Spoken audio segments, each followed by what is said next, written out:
another thing that I'm kind of getting turned off on some of the comics is the more recent ones. Is that you know, a lot of them are not hand drawn anymore. It's like they're all computerized, and it's a bit, you know. But did you ever get Mad or Cracked magazine over here? Yes, we used to have Mad magazine all the time. How about Cracked? Occasion import. I always thought they were by the same people. Are they? Kind of along the same lines, but different. But I used to love Mad magazine. I used to collect those as well. Was the Mad magazine and everything. But surprisingly, when Vampirella was redone, and I came home with the Vampirella comic, my mother said, I used to have all the old Vampirella comics. I used to collect those. I didn't even know that you used to collect comics and everything, the Vampirella and everything. But it was completely different from the old series when they redid it and everything. And I was like saying to my mother, do you still have those comics? Oh, no, I got rid of those. I was so pissed off. You know, but but now I see some of the comics nowadays. I'm just not as interested as I used to be. That's how I kind of feel as well. I think the problem as well is these multiple reboots all the time. They've just rebooted all the DC characters again, this new 52 universe, as they call it. And they've now got sort of, you know, much more condensed origins, that kind of thing, and more politically correct costumes. You know, and it's kind of, it seems that every sort of like 5, 6, 7, 10 years, DC Comics kind of reboots again. I mean, they did the first reboot in 1985, about just after I started reading those comics.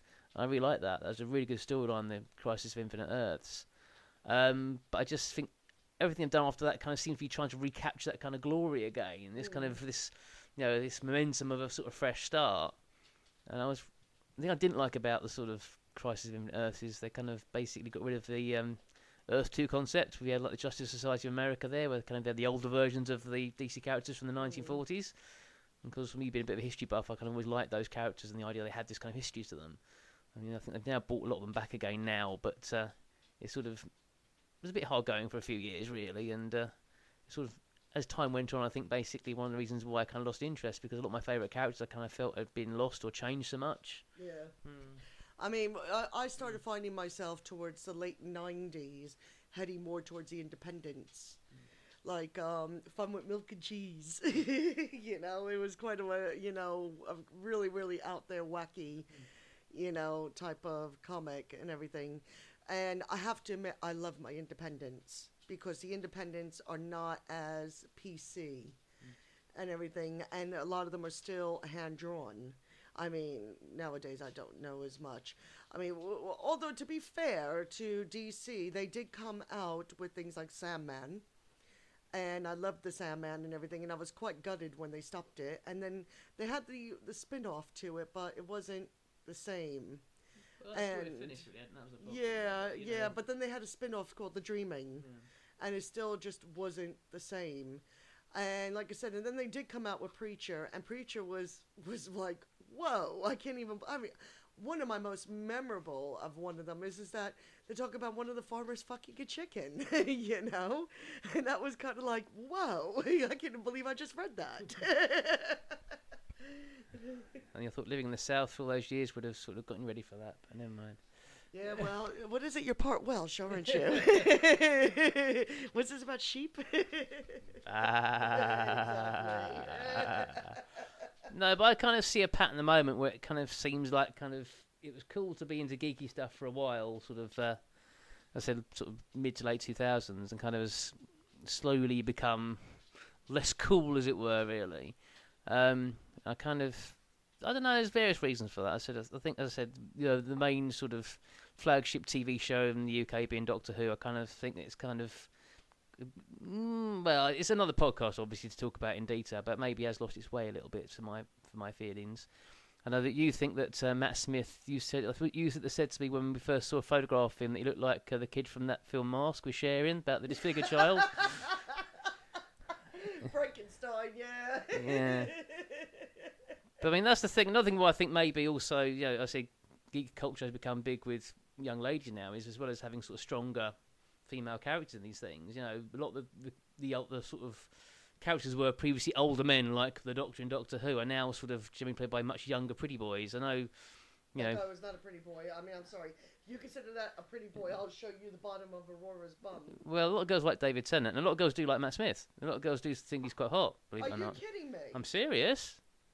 Well, listen, I will think he's quite hot and everything when I can put a paper bag over his head.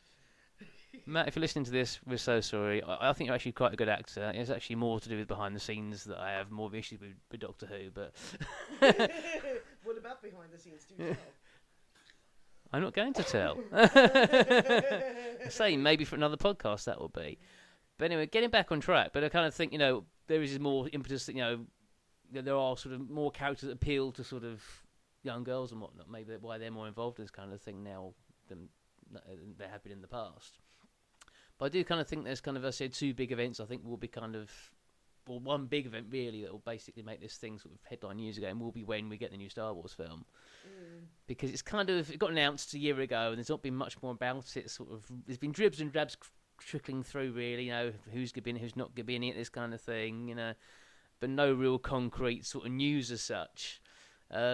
So I think when sort of, we get the big press conference with sort of Harrison Ford, Carrie Fisher and Mark Hamill there, that'll be, things going to overdrive there. I think that will really sort of launch that again. Didn't they say that Carrie Fisher has to lose weight or something? And Mark Hamill.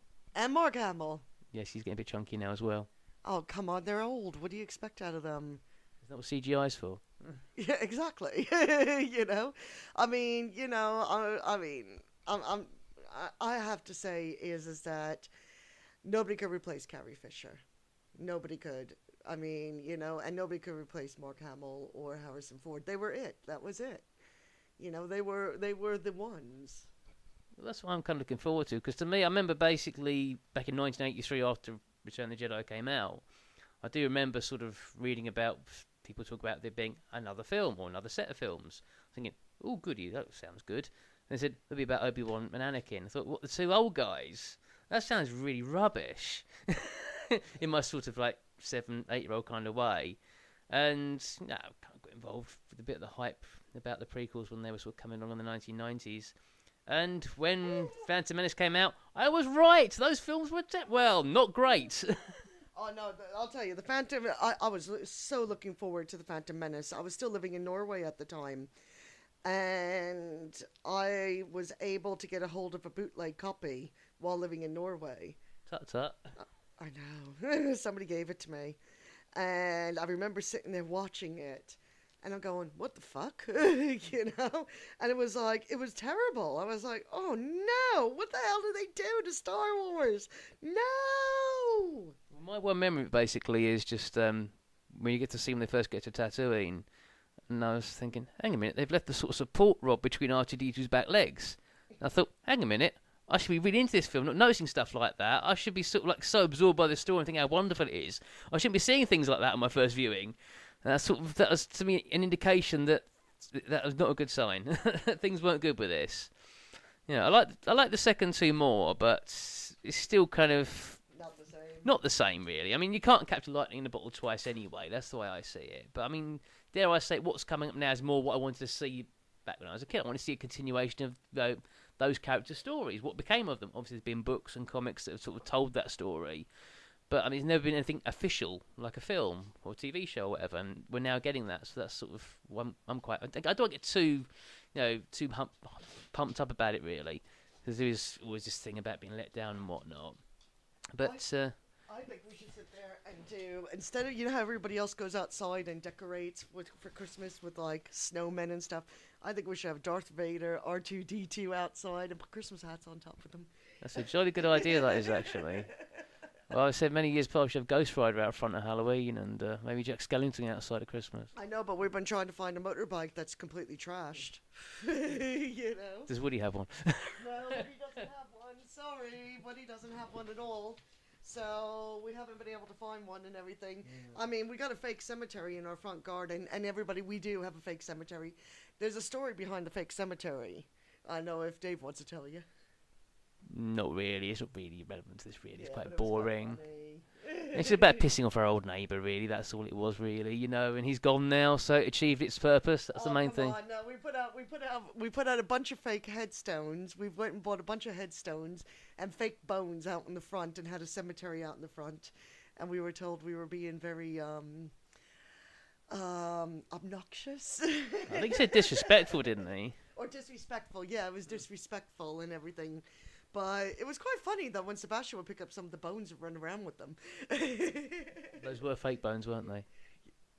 Well, I did tell you I was going to bury you in the front garden one day. It's nice and cheap that way, that's the way I see it. Well, you're not worth enough to do it. So, you're not worth enough right now to do it, so... What's those glass cabinets over there? Yeah, they're worth quite a bit, aren't they? Oh dear, I'm giving ideas now. Yeah, so just kind of probably just sort of finish up now, really. I mean, I went suddenly very northern then, did you? We're finished up now. Yeah, I want to say something about Doctor Who. Go on then, over to you. The non-Doctor Who fan speaks about Doctor Who. Yeah. I remember watching Doctor Who as a kid, right? With that curly hair dude. What's his name? That's Tom Baker. Tom Baker, that's right. And everything. And I was like, oh, God, what rubbish. But that was the only one I remember of the Doctors, was this blonde, curly-haired guy. And the girls were always there as kind of ornaments, rather than, like you said, as strong women and everything. And now it's kind of like you have this doofus playing, you know, Doctor Who and everything, and with these strong women. But I have to say, Billie Piper, my God, the only thing I could ever watch was those teeth. It was only her damn teeth. That's all I could see. It was like, oh my God, is she one of the monsters? Actually, I think she's a bit like one of those things from the, what is it, Banana Splits? With the banana splits. Oh God, yeah. No, I want a tin opener. I want a can opener. She's actually a very pretty girl. It's just those damn teeth. We've offended a few people by doing this podcast so far. I mean, yeah, 'cause I know I've seen various forums, well, Doctor Who forums basically, and I've seen basically various sort of American Doctor Who fans saying they just love the look of Billie Piper. They love the look of British women with their big teeth. Are you kidding me? I'm serious. No. Well, I guess it's exotic, isn't it, really? Yeah. Maybe that's one of the reasons why American men never really went for me. Maybe it's because my teeth are too small. That could be it. That's it, see? Oh, well, see, there you go. My teeth are too small. That's what it was. Okay. Yeah. I mean, I do like Matt Smith, actually. I do prefer him to David Tennant, actually, if I'm honest. I like David Tennant better. Yeah. But having said that, I mean, of the modern Doctors, I think I prefer Christopher Eccleston because he was older, had more authority, a bit more maturity about his performance. That's kind of why I'm looking forward to seeing Peter Capaldi, because he's a much older man. He's got a kind of air about him. I mean, I'm just hoping they don't play it for laughs. That's what I say, because he can do comedy. He's best known for comedies in this country. But as I've often said to people when this has come up in conversation, if you see him in a film called Lair of the White Worm from the 1980s, which actually has Hugh Grant in it as well. I think it's Hugh Grant's first major role as well. Your other favourite, Hugh Grant, yeah. Oh God, don't get me going on that guy. I won't. But no, he's actually in that, Peter Capaldi playing an archaeologist. And I remember seeing that film in the early 90s, a friend of mine, and I said, that guy's really good. You know what? He should play Doctor Who if they bring it back. At the time, wasn't it? It had been cancelled in 1989. And lo and behold, 20 years later almost, the same man I said should play Doctor Who is now playing the Doctor. So there you go. At least they didn't sit there and pick Hugh Grant to play the Doctor. Oh my God. They nearly did. He was offered it once. No. I'm serious. No, when they're doing, I think it was actually the 1989 American movie. He was first choice, but they gave it to Paul McGanagles. You mean that floppy hair guy that went with the transvestite? No, was it a transvestite? No. Didn't he go, or a prostitute? It was a prostitute. No, it was Eddie Murphy with the transvestite. You know what? Every single one of them. You know what? I don't give a shit. But Eddie Murphy was probably bound to be Doctor Who at some point in the 19... Everybody was going to be Doctor Who in the 1990s. Even Will Smith was announced as sort of like Doctor Who at one point. No, wow. But no, I mean, I'm sorry, but Hugh Grant, he's just, floppy haired. He is, oh, God knows. There'll be no way. No way would I any. Oh, yuck. I'm sorry, can you tell I'm a fan of Hugh Grant? I thought you said you liked him in Bridget Jones's Diary. Yeah, because he got his arse kicked. That's why. Oh, well, if I make a film of the third book, then you're in trouble there, aren't you? No, but isn't it? Oh no, he's still alive. But Colin Firth is. Mr. Darcy's dead, so been able to kick his ass in the next one. Oh yeah, but no, but Colin Firth was hot. I have to admit, he was hot. He was a hot guy and everything. You don't mind him sitting there, slobbering over him, do you? That's all right. I think we should start a campaign. Basically, we should have Colin Firth as the 12th Doctor. That's probably be the 13th Doctor, won't it? Sorry, because Peter Capaldi would be the 12th. I can see Colin Firth more than Hugh Grant. I mean, Hugh Grant is just... Yeah, I could actually see Colin Firth as playing the Doctor. Yeah. I can see Colin Firth as a Doctor. He's got that distinguished. Yeah. He's a lot more distinguished. But Hugh Grant is just, he's got floppy hair, he's posh boy and everything. Everything that I just have always thought a typical English guy is like. Aside from the repressed homosexual army bastard. You talking about me again? Yeah, I am. But I mean, I could see Colin Firth as a Doctor and everything, but I'd seriously doubt that he would be picked for this. We probably wouldn't do it. He's too big a star. Probably, I'd have thought. That's the big thing about, because I know they try to get Benedict Cumberbatch. I think the guy's name is, isn't it? Yeah, play Sherlock. The Bells of St. Trinian's, come on. Yeah, okay, yeah. But they try to get him, but kind of he was of the attitude basically didn't want to be a toy. Didn't want to be committed to a big long running series and that kind of thing. So some actors will refuse it for that reason, really. So you can get that situation. Who else could you see as a Doctor? Difficult that really. Person I always said basically a few years back was actually Steve Coogan.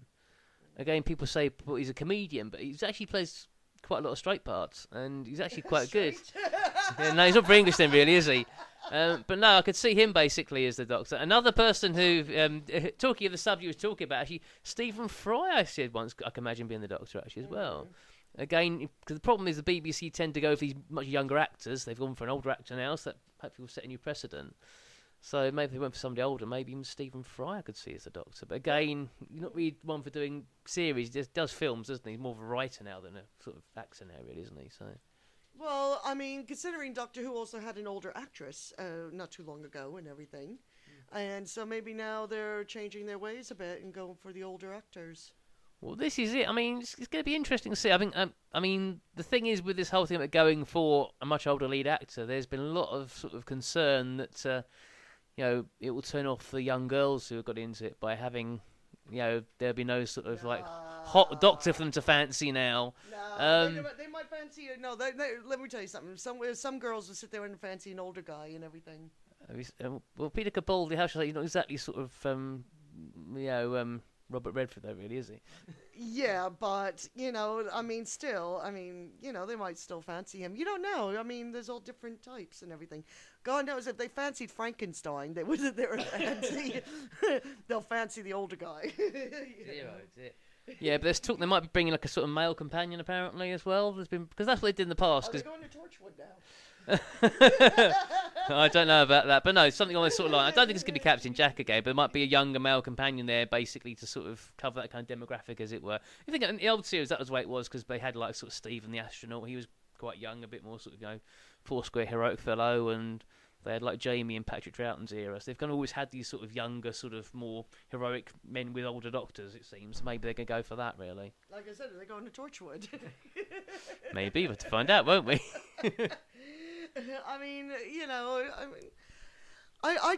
What I'm finding is nowadays is that things are just not as good as they used to be. That's, and I'm not saying, you just shut up and everything. But seriously, it's just, there seems to be a huge gap. It seems like Hollywood is sitting there putting out a bunch of crap movies and everything with no real storylines, and people are just sitting there like dumb sheep and looking and saying, oh, wow, that's a great movie because, there was a lot of blowing up. The only thing I can remember, not blowing off, one of the movies, though, I do want to bring up is The Matrix. Well, the first one, yes. The first one, yes. The first one was quite a groundbreaking, The Matrix and everything, and I loved The Matrix. Absolutely loved it. And I have to say, I do enjoy the other ones as well, but not as much as the first one. The second one, I think, set up a lot of promise.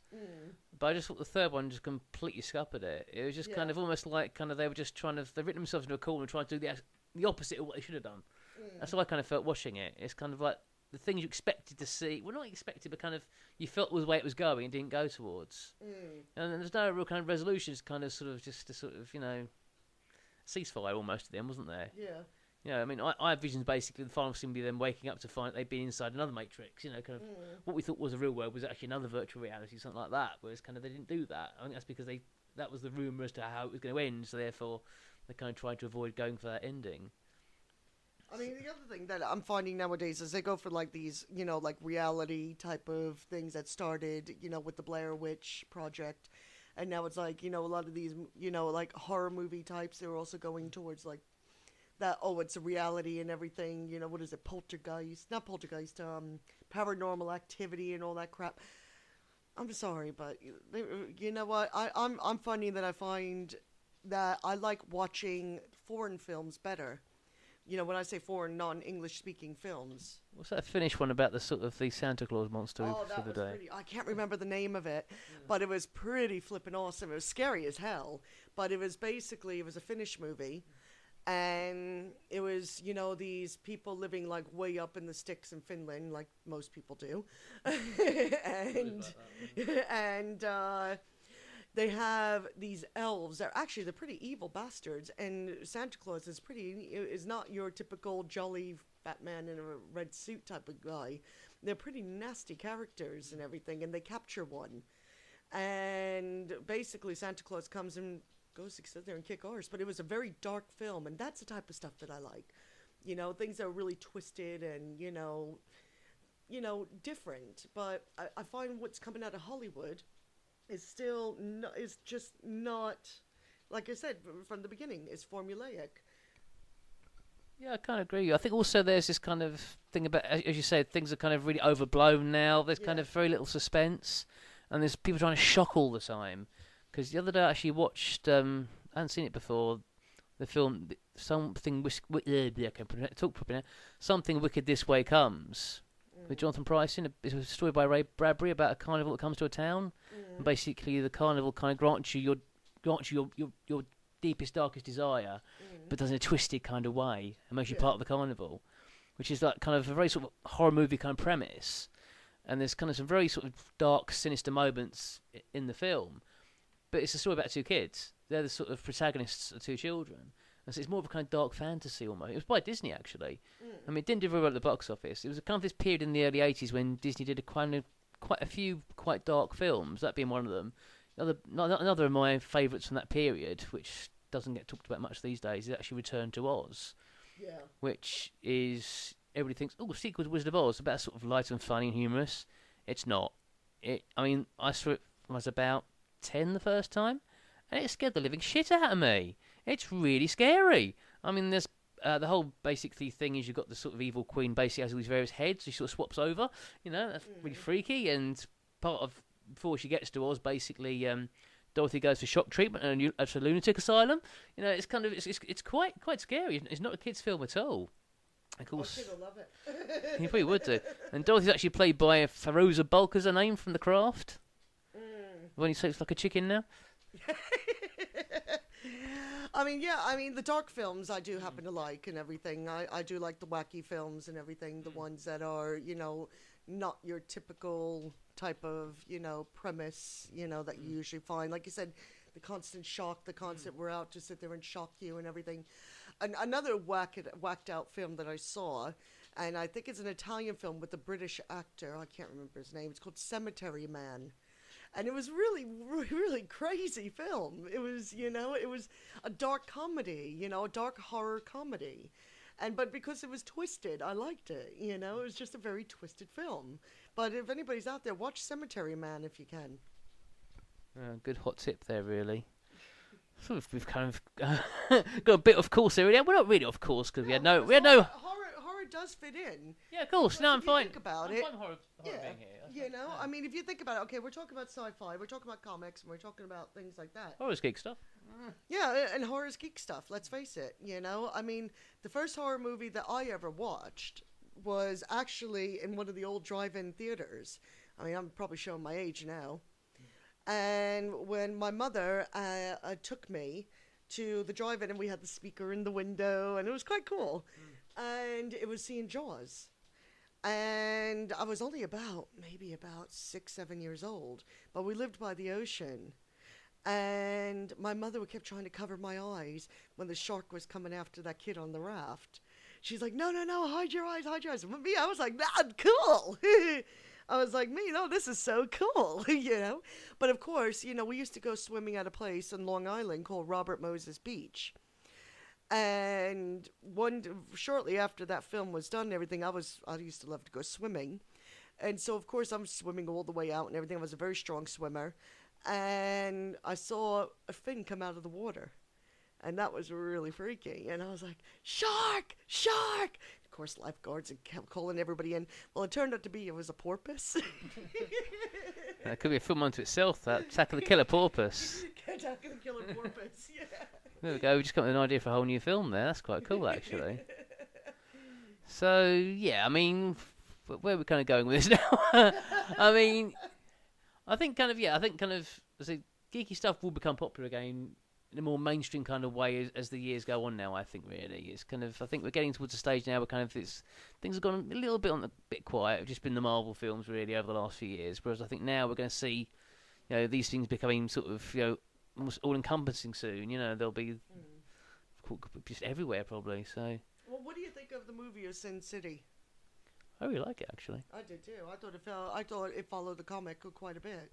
It's very faithful, actually, yeah. Yeah, so, I mean, I thought Sin City was quite good and everything, but it doesn't seem to be, like, the ultra-popular. Yeah, that's a good point, actually, because, I mean, it's kind of...